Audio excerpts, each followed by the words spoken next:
Assalamualaikum warahmatullahi ta'ala wabarakatuh. Alhamdulillahi alamin wassalatu wassalamu ala asyrafil anbiya'i wal mursalin wa ala alihi wa sahbihi ajma'in. Saya Tuah Razidin Sekolah bin Sazli, pelajar PMDIC Perak. Di sini saya ingin membincangkan isu yang sedang viral dan hangat pada masa kini. Isu seorang pengkit yang menunaikan ibadah umrah. Sebelum saya mengupaskan sedikit sebanyak, marilah kita saksikan video tular berdurasikan 17 saat itu.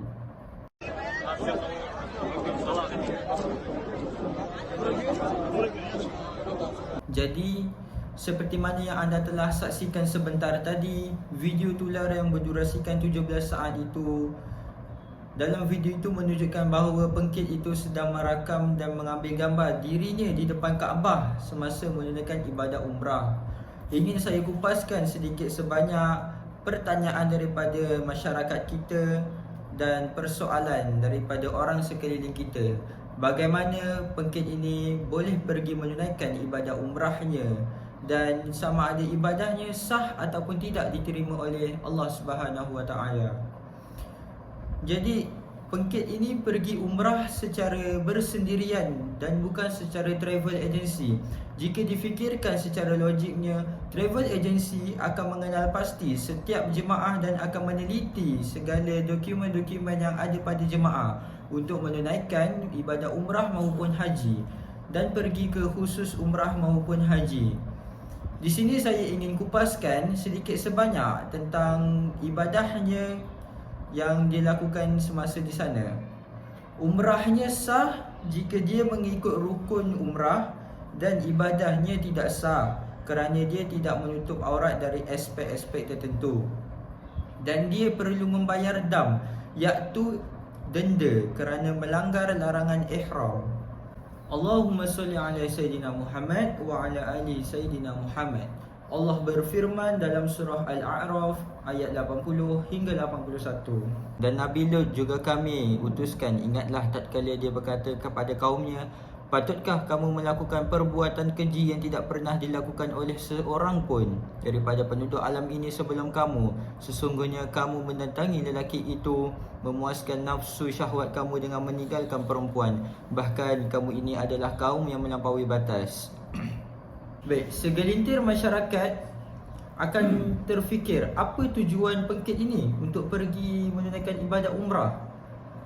Jadi di sini saya ingin kupaskan sedikit sebanyak tujuan pengkit ini yang saya dapat kongsikan kepada anda semua. Pengkit ini mempunyai teman wanitanya yang dia ingin kahwininya, dan dia ingin membuktikan kepada teman wanitanya yang bahawa dia ini adalah seorang lelaki yang tulen. Dan disitulah dia menunaikan ibadah umrah untuk membuktikan kepada teman kekasihnya dan ingin mengahwini teman kekasihnya. Dalam kitab Sifah Al-Safwah, kata Abu Hasim bin Dinar, "Iza ra'aita rabbaka subhanahu yutabi'u 'alaika ni'mahu wa anta ta'sihi fahzaru." Maksudnya, sekiranya engkau perhatikan Tuhanmu memberikanmu nikmat setelah engkau berbuat maksiat, maka berhati-hatilah. Jadi, berkaitan hadis yang saya sampaikan sebentar tadi, seperti mana yang kita tahu, beliau adalah seorang wanita yang menunaikan umrah bertujuan untuk membuktikan kepada teman wanitanya bahawa dia adalah seorang lelaki yang ingin mengahwini teman wanitanya itu.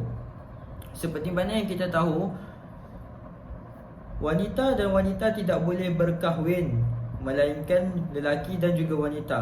Perkara ini telah pun terjadi pada ketika dahulu di zaman kaum Nabi Lut AS, di mana mereka suka sesama jenis dan bersongsang. Dan Allah Subhanahu Wa Taala memberikan balasan kepada mereka, iaitu memusnahkan umat Nabi Lut AS kerana tidak mengikut perintahnya.